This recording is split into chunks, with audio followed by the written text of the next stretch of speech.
বন্ধুরা চলে এসেছি আমার একটা নতুন ইউটিউব ভিডিও নিয়ে। ইউটিউব চ্যানেলের নাম শুভদীপ চট্টোপাধ্যায় ব্লগিং। কথা দেবো আর একটা ভিডিও নিয়ে চলে এসেছি আসার তো কথা দিয়েছি।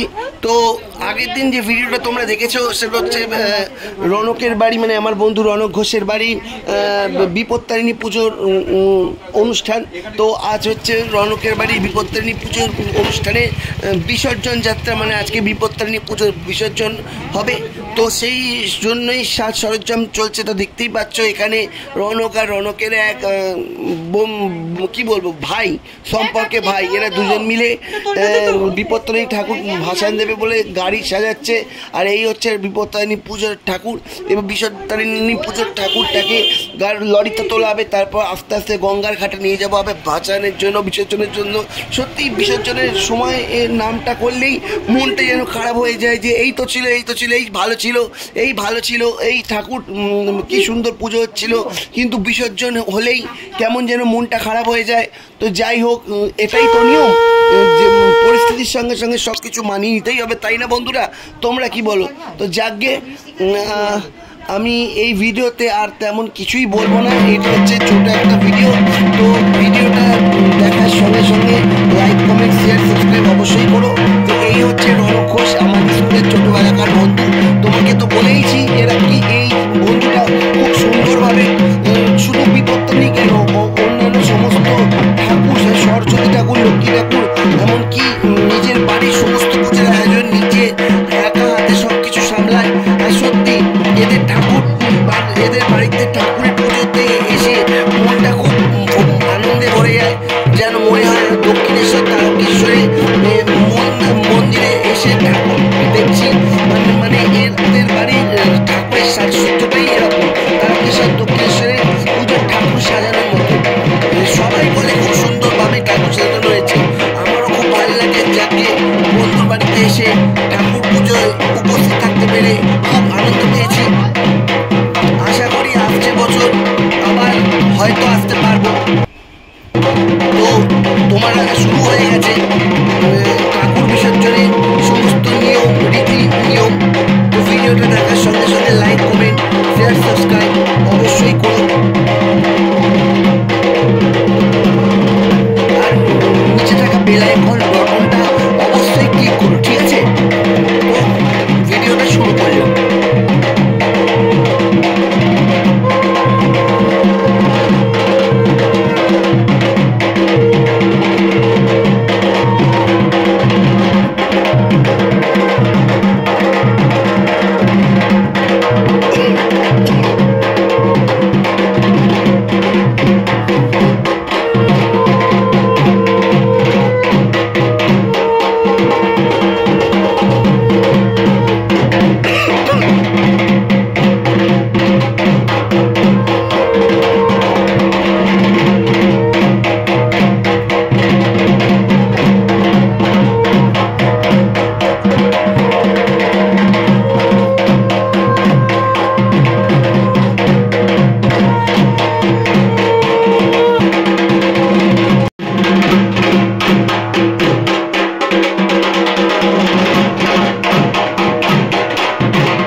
ভাবে বিসর্জনের সুর খুব কম লোকের বাড়িতেই দেখা যায়। সত্যি এত সুন্দর করে অনুষ্ঠান করা, মানে এই বন্ধুটার বাড়িতে বিপত্তারিণী পুজো মানে অনেকটা দুর্গা পুজোর মতো হয়। সপ্তমী অষ্টমী নবমী যেমন দুর্গা পুজো হয়, ঠিক এরকম বিপত্তারিণী পুজোটাও এরকম, মানে এরকম একটা ভাগ আছে। সপ্তমী অষ্টমী নবমী এরকমভাবেই এরা দুর্গা এই বিপত্তারিণী পুজো করে। আর খুব সুন্দরভাবে বিপত্তারিণী পুজোর শুরু থেকে শেষ পর্যন্ত আয়োজন খুবই সুন্দর হয়। সেই জন্য আমি আমার প্রত্যেক বছর আমরা যেন নিমন্ত্রিত থাকি। সত্যি বিপত্তারিণী পুজোর ঠাকুরটাকে দেখতেও খুব সুন্দর লাগে। সবাই একবার কমেন্টে লেখো জয় মা বিপত্তারিণী জয়। সবাই বিপত্তারিণীকে মানে মানত করো যে বিপত্তারিণী ঠাকুর যে আমাকে সমস্ত বিপদ থেকে রক্ষা করো, কোনো বিপদ যেন আমি ছুঁতে না পারি।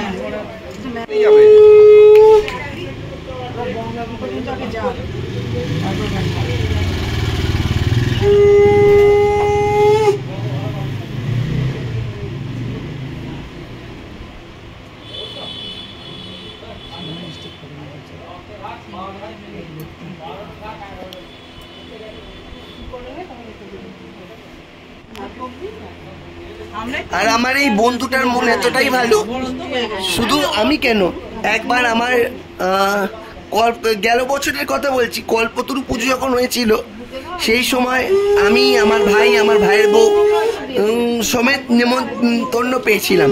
মানে আমি তো নেমন্তন্ন পেয়েছিলাম, আমার বন্ধুটা বলেছিল আমার ভাইয়ের বউকেও নিয়ে আসতে, যে ওদের বাড়িতে যে কল্পতরু পুজো হয় খুব সুন্দরভাবে জাঁকজমকভাবে সেটা দেখার জন্য। তারাও এসেছিল,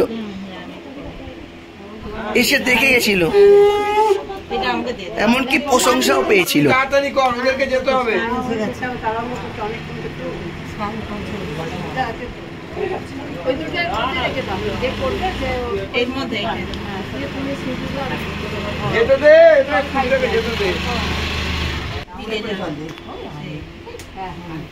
সত্যি এই পুজো আসে আর এই পুজো চলে যায়।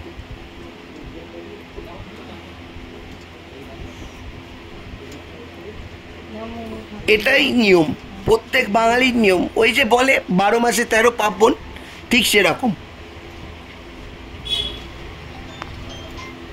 সখা তুমি এসেছো, তোমার বিরহে আমার মন চঞ্চল হইয়া যাইত।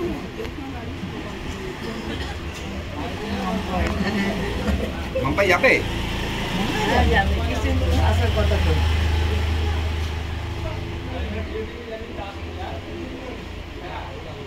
গতবারে সেই সামনে নাচ দেখেছি, সেই গঙ্গার আগে হ্যাঁ আমার মোবাইলে আছে। গতবারে না তার আগের বার। গতবারে আমরা সেই টোটোতে ছিলাম না, যাচ্ছি বৌদি আছে করে। হ্যাঁ আমার মোবাইলে আছে সব। এবারে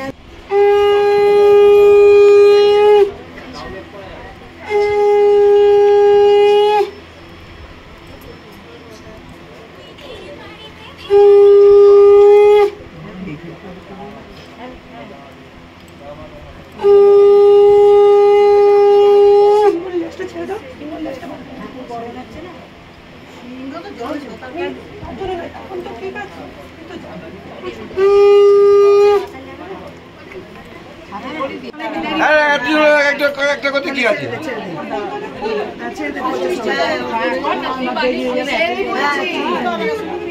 কিছু হবে না। তুমি যদি বৃষ্টি পুরো বৃষ্টি দেবে কি আছে, সেটাই বলছি, ছেড়ে দে, কালকে রেখে দে, সবাই তো দিয়েছে, ছেড়ে দে।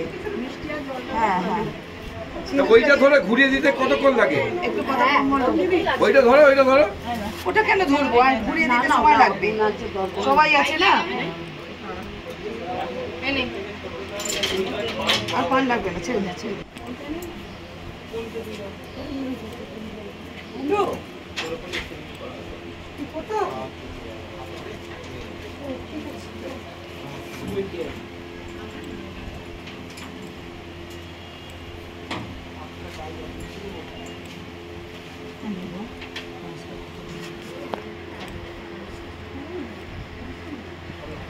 এই লাইটই খুলে রাখি না। প্রতি বছরই এরকম সময় গরম এই বৃষ্টি পড়বে, আবার সারাদিন বৃষ্টি হলো না, বিকেলে তার দিকে সকালবেলা কি কটকটে রোদ দিন।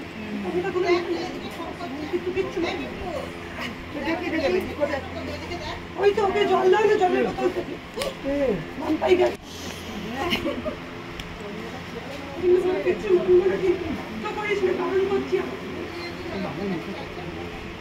হ্যাঁ এখানে নেই তো, ওইদিকে গেছে, ওইদিকে গেছে। হ্যাঁ কি এত কথা বলছিস কেন রে?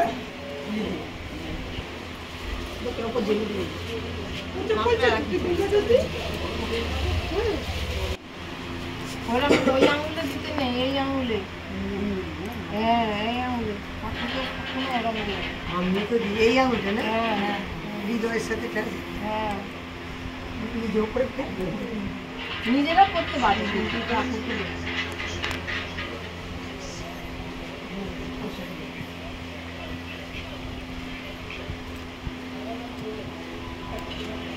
ওটা কি হাতে দিয়ে দেবো? কি কিছু দিতে হবে, সুন্দর করে মিষ্টি কি এমনি ঠাকুরের হাতে পিছুয়াতে নাড়ু দিয়েছি, এগুলো করতে দেও না। আমি ওইখানে রেখেছে কি যাবো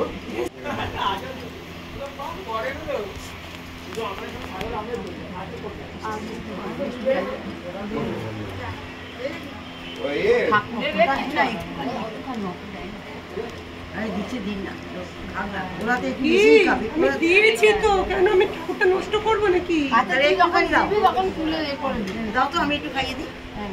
না করে শুধু দিও।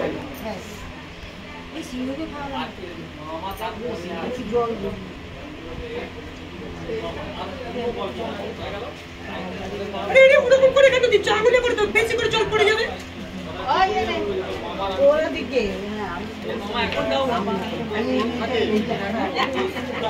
কানে বসতে হবে, কানে কানে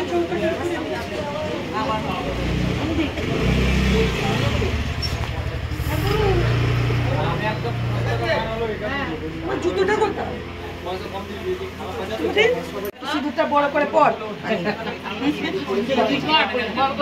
দেখি বড় করে পড়বি। হ্যাঁ একটুখানি ঘুরকুচি করবি না ওদিকে দেখি এসব কালচার গুলো শিখতে পারছিস না আজ পর্যন্ত। 40 বছর বিয়ে হয়ে গেল তোর, 40 বছর বিয়ে হয়ে গেল, তুই একটা কালচার শিখবি না? আমি পাঠিয়ে দেবো পরে মাম্পিকে সৌমকে দিতে পারি। এও হাফ ফাঁক করে সিঁদুর পড়েছে।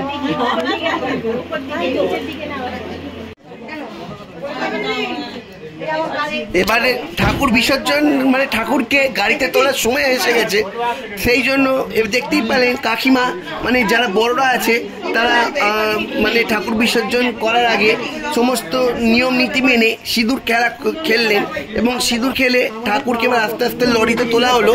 প্রথমে তো আমরা লরি খুঁজে পাইনি, তবে আমি আমার ওই বন্ধু রনক দুজনে মিলে গেলাম লরি খুঁজতে। কোনো রকমের রাজি হয়েছিল, মানে প্রথমে তো রাজি হচ্ছিল না। এই হচ্ছে আর একটা বন্ধু, এর নাম সায়ন, এর সঙ্গে আমার রনকের বাড়িতে এসেই আলাপ হয়েছে। এও খুব ভালো ছেলে রনকের মতো। যাই হোক, এও সবসময় রনকের অনুষ্ঠানে উপস্থিত থাকে। আমার সঙ্গে আর একটা স্কুল বন্ধু সৌমদীপ, সেও থাকে। তো গাড়িতে করে বিপত্তারিণী ঠাকুরকে ট্রাকে তোলা হলো, এবার আস্তে আস্তে নিয়ে যাওয়া হবে।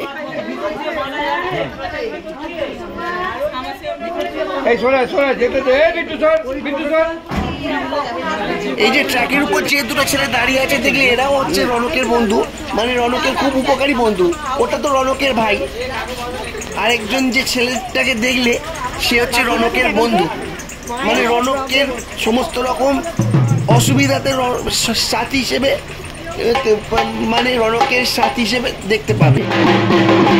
এবার তালে তালে আমার বন্ধুরা নাচ গান করলো, মানে গান নয় মানে নাচলো। আমাকেও নাচতে হচ্ছিল, কিন্তু আমি তো অতটা ভালো নাচতে পারি না। আমি ভিডিওতে ছবি তুলে সেটাতেই আর কি ক্যাপচার করলাম, তোমরা দেখো।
অনেক নাচানাচির পর আমরা সবাই মিলে এলাম গঙ্গার ঘাটে বিসর্জন করতে।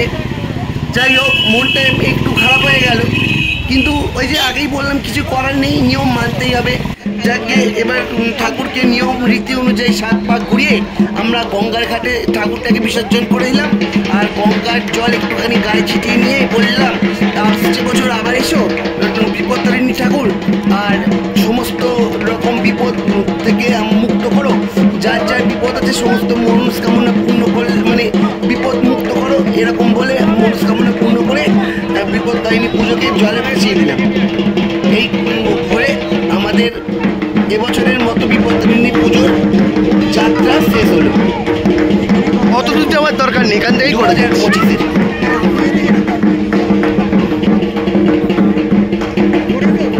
ওরা ভেবেছে আমি হাঁটতে পারছি না, ওরা বলছে এখানে সন্ধ্যা আরতিও হয়। আমার ভাইয়ের বউ এসে সন্ধ্যা আরতিও দেখে গেছে।